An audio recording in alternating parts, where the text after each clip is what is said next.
Hello everyone, this is Preeti Ghosh with another educational video of class 4 chapter 7 clothing our basic need. So if you are new to our channel, do consider subscribing it right now and press the bell icon for latest updates. Also you can follow me on Instagram and Facebook, links are given in the description box. So now without further ado, let's start with today's class. So before we get into any particular topic, let us see a brief introduction about this chapter. तो chapter को पढ़ने से पहले, उसके किसी specific topic को पढ़ने से पहले इस चैप्टर में एक्चुअली क्या बताया गया है उसका एक ब्रीफ इंट्रोडक्शन ले लेते हैं, ठीक है। So there are some basic needs of human beings to live a happy and comfortable life. तो हम ह्यूमन बींग्स की कुछ बेसिक, एक साधारण सी नीड्स होती है, ज़रूरत होती है जिसकी मदद से हम एक हैप्पी और कंफर्टेबल लाइफ स्पेंड कर सकते हैं, ठीक है। जैसे कि like the needs of food and shelter, the need of clothing is equally important.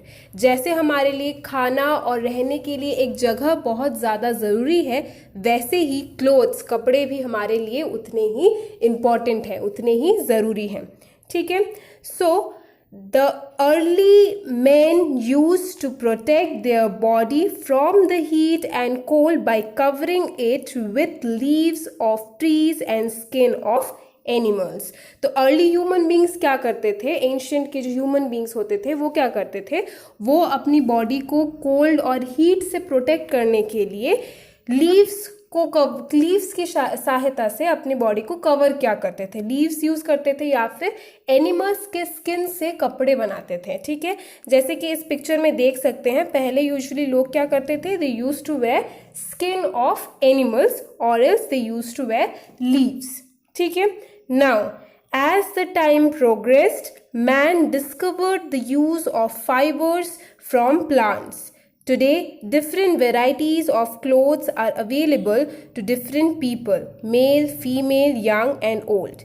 Life without clothes cannot be imagined. तो जैसे जैसे टाइम बीतता गया वैसे वैसे ह्यूमन बींग्स ने डिस्कवर किया डिफरेंट फाइबर्स को, डिफरेंट क्लोथिंग्स को, ठीक है। तो आज की डेट में हमारे पास डिफरेंट तरीके के, डिफरेंट वेराइटीज़ के क्लोथ्स अवेलेबल हैं सभी के लिए, चाहे वो मेल हो, फीमेल हो, मीन्स लड़का हो या लड़की हो, बुजुर्ग आदमी हो या जवान हो, सभी के लिए हमारे पास एक वाइड रेंज ऑफ या wide variety of clothes available है। और आज की डेट में हम विदाउट क्लोथ्स अपना लाइफस्टाइल इमेजिन भी नहीं कर सकते, ठीक है। सो इस पिक्चर में भी हम देख सकते हैं, पहले they used to wear skin of animals, पहले वो एनिमल्स की स्किन पहन के अपने आप को प्रोटेक्ट करते थे, और जैसे जैसे टाइम बीतता गया they moved into more modern clothes, तो उन्होंने और भी ज़्यादा मॉडर्न क्लॉथ्स को अपनाना शुरू कर दिया, ठीक है।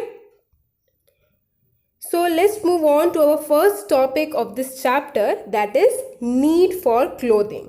तो हमने ये पढ़ा कि अर्ली मैन कैसे रहते थे, उसके बाद उन लोगों ने मॉडर्नाइजेशन को कैसे अपनाया।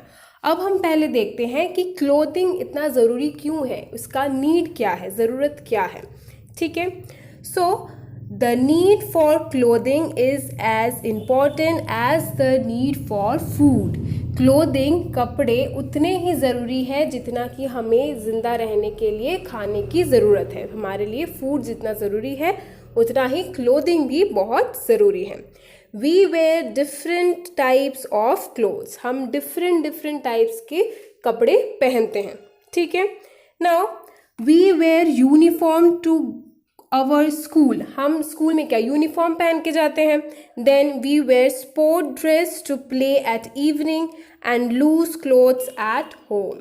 तो हम जब स्कूल जाते हैं तो हमारा एक यूनिफॉर्म होता है, जब हम खेलने के लिए जाते हैं तो हमारा एक स्पोर्ट ड्रेस होता है, या फिर जब हम घर पे रहते हैं तो हम क्या यूज़ करते हैं, कंफर्टेबल लूज क्लोथ्स, ढीले ढाले कपड़ों से हमें ज़्यादा लगाव होता है, हमें वो पहनना ज़्यादा पसंद होता है। Then different ones at party and other occasions and the sleeping suit when we go to bed at night. तो हमारे डिफरेंट क्लोथ्स होते हैं जब हम किसी पार्टी में जाते हैं या कहीं बाहर घूमने के लिए जाते हैं, और वैसे ही रात को सोने के समय फिर से हम ड्रेस चेंज करके जो हमारे लिए बहुत ही कंफर्टेबल क्लोथ है हम उसको अपना नाइट सूट बना के हम उसको पहने हैं। तो हमारे लिए डिफरेंट टाइम के लिए, डिफरेंट ओकेशंस के लिए, डिफरेंट पर्पस के लिए, डिफरेंट काम के लिए, सभी के लिए डिफरेंट डिफरेंट टाइप के क्लोथ्स अवेलेबल हैं। Clear? So we wear clothes for the protection of our body from heat of sun, dust, cold, rain and insects bites. तो हम एक्चुअली कपड़े क्यों पहनते हैं? ताकि हम अपनी बॉडी को प्रोटेक्ट कर सके। किन चीज़ों से प्रोटेक्ट कर सके? सूरज की तेज जो किरण होती है, बहुत ज़्यादा जो रेज होती है, सनलाइट होती है, उस सन से, उसके हीट से, उसकी टेम्परेचर से खुद को प्रोटेक्ट कर सके। देन डस्ट से प्रोटेक्ट कर सके खुद को। देन कोल्ड, रेन और किसी कीड़े मकोड़े ताकि हमें जल्दी से बाइट ना कर सके, उन इंसेक्ट्स से खुद को प्रोटेक्ट करने के लिए भी हम कपड़े पहनते हैं। ठीक है। Now beside these clothes are used as uniform to identify the people as to what they do. तो इन सब के अलावा भी क्लोथ्स जो है वो हमें एक आइडेंटिटी देता है। हम किस टाइप का क्लोथ पहनते हैं वो सिंबलाइज करता है कि हम क्या काम करते हैं। ठीक है। जैसे कि the cloth of an army man, doctor, lawyer, pilot, even players are different. They can be identified easily by their uniforms. तो हम दूर से देख के किसी को बता सकते हैं जब वो लोग अपने यूनिफॉर्म में होते हैं कि ये डॉक्टर हैं। क्यों? क्योंकि डॉक्टर का एक अलग यूनिफॉर्म होता है। वैसे ही लॉयर्स का एक अलग यूनिफॉर्म होता है, पुलिस का, आर्मी मैन का, पायलट का, इनफैक्ट स्पोर्ट पर्सन्स के भी अपने अलग अलग यूनिफॉर्म होते हैं। तो ये यूनिफॉर्म हमें एक आइडेंटिटी देता है। तो क्लोथ्स हमें एक यूनिफॉर्म प्रोवाइड करते हैं और वो यूनिफॉर्म हमें एक आइडेंटिटी प्रोवाइड करते हैं कि हम क्या काम करते हैं। Okay. Now let's move on to our another topic, that is variety of clothings. We know that there are various types of cloth available.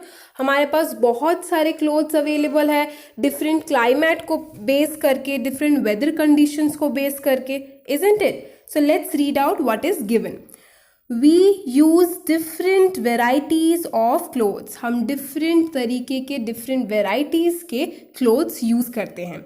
Now, all types of clothes depend on weather and climate conditions of the place where we live in. तो हमारे जो different types के clothes हैं वो किस पे depend करते हैं? वो depend करते हैं किसी particular place के weather और उसके climate conditions के ऊपर जहाँ पे हम रह रहे हों। ठीक है।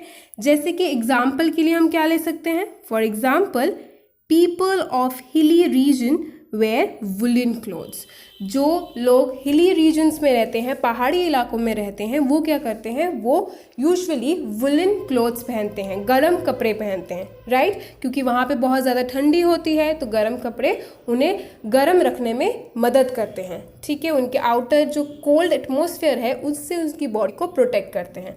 तो उन्होंने जो अपना क्लोथिंग एडेप्टेशन किया है that is based on the weather and climate conditions of that place. उनके वहाँ के क्लाइमेट और वेदर कंडीशन पे बेस करके वो लोग वुलन क्लोथ्स पहनते हैं।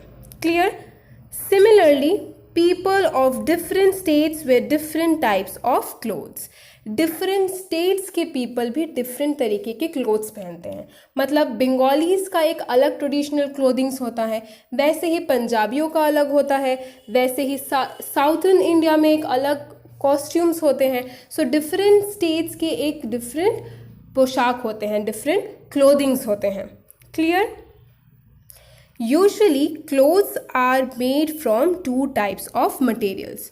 तो ये जो हम डिफरेंट वेराइटीज़ के कपड़े देख रहे हैं, डिफरेंट स्टेट्स डिफरेंट टाइप के कपड़े पहनते हैं, देन हम कहीं किसी प्लेस के कंडीशंस को देख के, वेदर कंडीशंस और क्लाइमेट कंडीशंस को बेस करके जो हम डिफरेंट क्लोथिंग्स यूज़ करते हैं, वो सब एक्चुअली जो क्लोथ्स हैं वो 2 टाइप के मटेरियल से बने होते हैं। कैसे? कौन से 2 टाइप के materials? These materials are either natural और डेवलप्ड सिंथेटिकली। तो ये जो मटेरियल्स है जिनसे ये कपड़े फॉर्म होते हैं, जिनसे ये कपड़े बनाए जाते हैं, वो मटेरियल्स या तो फिर नेचुरल होते हैं, मीन्स हमें नेचर से मिल जाते हैं, या फिर उन्हें सिंथेटिकली डेवलप किए जाते हैं, मीन्स लैबोरेटरीज में आर्टिफिशियली उन फाइबर्स को तैयार किया जाता है. Okay. So students, what are these naturally occurring fibers or artificially occurring fibers or what you call as synthetically developed fibers? इन सब के बारे में हम पढ़ेंगे अपने next video में. So that's all for today's video.